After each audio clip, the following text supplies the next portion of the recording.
Oi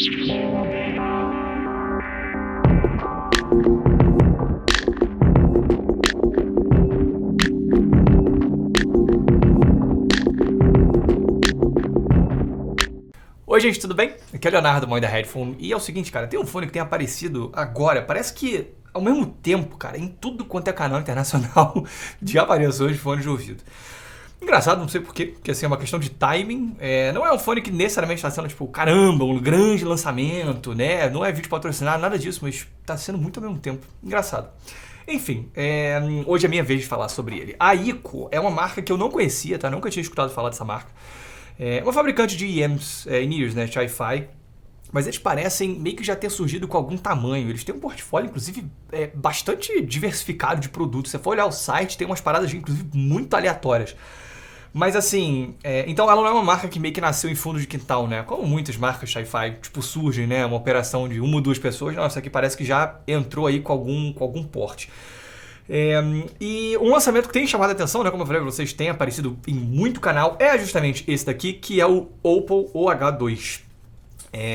Ele é um in-ear universal, com um falante dinâmico por lado, ele custa aí na casa dos seus $80, então ele assim, acaba sendo um concorrente direto aí de uns pesos bem pesados, como o Moondrop Aria e o TIM T3 Plus. Então hoje eu vou falar pra vocês o que eu achei dele. Ele foi enviado pela Yao Yautiger, tá? Vou deixar o link na descrição caso você se interesse. E lembrando, Yao Yautiger, eles dão desconto pros inscritos aqui no canal, tá? Então se você se interessar por qualquer coisa lá na loja deles, é só você, antes de fazer a compra, mandar mensagem, falar que você chegou lá pelo Mind the Headphone, que eles vão dar um descontinho pra você. Mas, enfim, vamos falar aqui sobre o OH2. Seguinte, ó.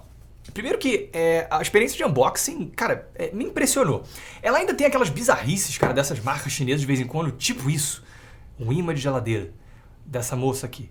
Não é, tipo, o estilo... Pelo menos ela parece um pouco mais, sei lá, cara, um pouco mais maduro, um pouco mais hipster, né, do que aquelas que ficam nos Moondrops, né, nos Yumes, Yumi não, perdão, C-Audio, né, porque ela é menos sexualizada pelo visto, mas ainda assim é muito doido, né, ver isso aqui. Bom, aí você tem essa luva aqui nesse formato e essa parte bem psicodélica aqui da caixa, que eu achei bem diferente e interessante. E a própria... sei lá, as coisas aqui dentro são interessantes também, então, tipo, você tem aqui um envelope com, sei lá, manual, esses negócios de garantia e tal. Aqui você tem, tipo, umas paradas de novo, cara. Tipo, tem um broche. Se você gostar de broches, vem com um broche da ICO. E se você for de Portugal, você provavelmente está achando muito engraçado o que eu tô falando. E aí aqui você tem esses negocinhos aqui que você puxa e aí tem os fones. Deixa eu tirar aqui e eu já vou mostrar para vocês um pouco mais.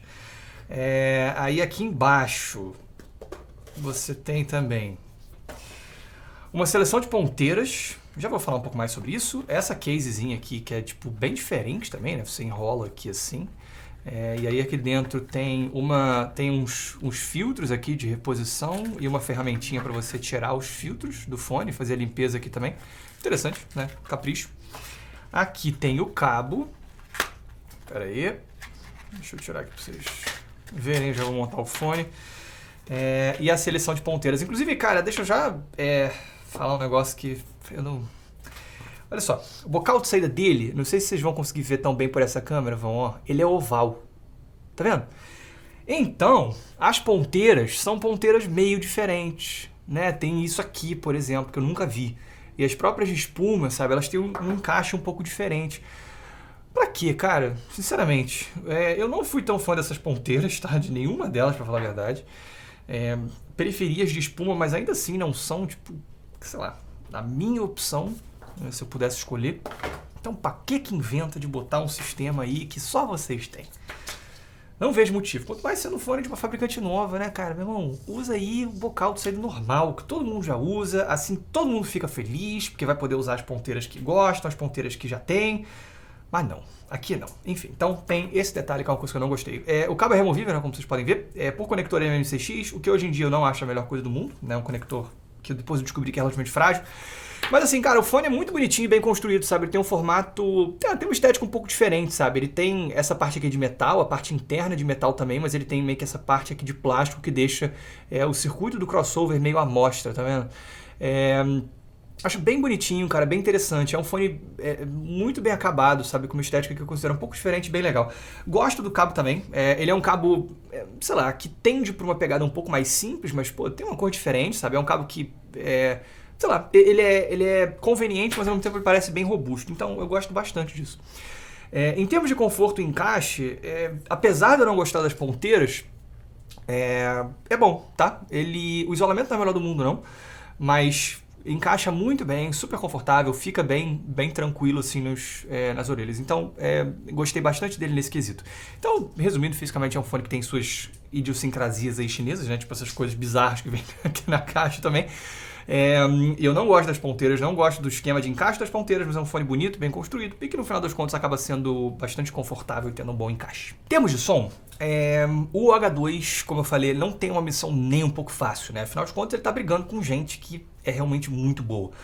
Então, assim, por exemplo, eu acabei de fazer o vídeo agora ontem, né? Publiquei ontem um vídeo sobre a minha coleção pessoal.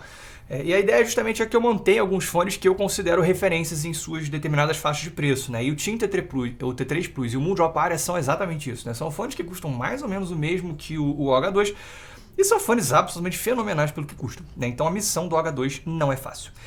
E é o seguinte, ele tem uma sonoridade que eu acho muito interessante e que para muitas situações vai ser, cara, fantástica, mas não é exatamente o fone que eu recomendaria nessa faixa de preço para, assim, meio que para uma maioria das pessoas. O que acontece? Ele tem uma pegada um pouco mais escura, um pouco mais fechada, que me lembra a do Triple Wing Melee. Só que ele faz isso de uma forma mais melodiosa. Começando pelos graves, porque é onde eu acho que isso fica muito evidente. Você pega o Melee, é um fone que tem graves bastante presentes, assim como o H2, tá? O H2 também é um fone que tem graves que passam aí tranquilamente da neutralidade. Só que o Melee, ele tem essa pegada nos graves que são bem cheios, tem bastante força, tem muito impacto, muita autoridade. E é uma pegada que tá um pouco mais focada nos subgraves, tá? Esse punch. E isso faz com que ele tenha uma personalidade que ainda assim ela é viva, ela é forte, é meio que vigorosa, entendeu? É meio que tipo... É como se o Melee tivesse, em termos de graves, com aquela apresentação que vai fazer com que ele funcione muito bem pra rock, né? Porque ou até música eletrônica, hip hop, que ele vai ter realmente assim muita força. Aqui é uma pegada diferente, né? Esse boost, ele tá um pouco mais pros médio graves e você tem uma pegada que acaba sendo um pouco mais melodiosa, um pouco mais sedosa, entendeu? É como se assim, os dois são fones mais escuros, com graves mais fortes, mas meio que de formas bem diferentes. E isso aqui tem resultados diversos, dependendo do tipo de música que você está escutando. Então, tem horas que justamente essa pegada mais melodiosa, né? Tipo, você ouvir um jazzinho tranquilo, um R&B dos mais leves, pode ficar muito legal, né? Porque você tem justamente muita envolvência e suavidade.